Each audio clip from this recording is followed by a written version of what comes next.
guys, it's Elizabeth from Adore Green Moments. Welcome back. So today I am making refills of two of my favorite kids oils.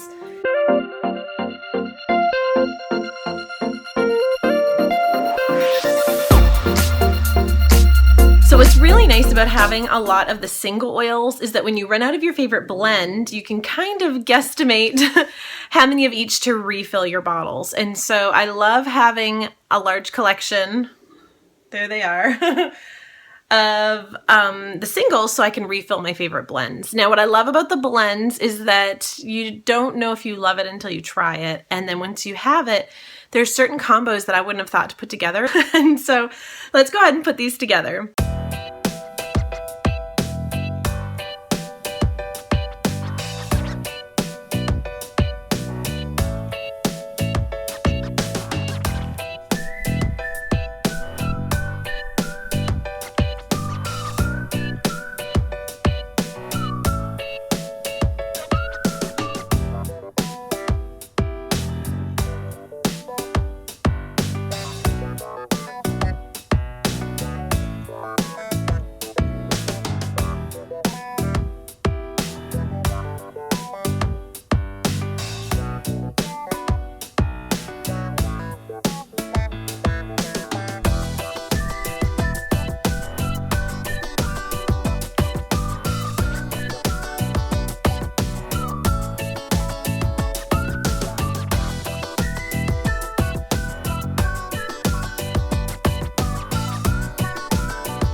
Let me know if you would have varied the combo of the oils a little bit different than what I did. I would love to hear in the comments below. Thanks for watching, guys. And if you like these kinds of videos, give it a thumbs up and subscribe if you haven't already. I'll see you in the next one. Bye!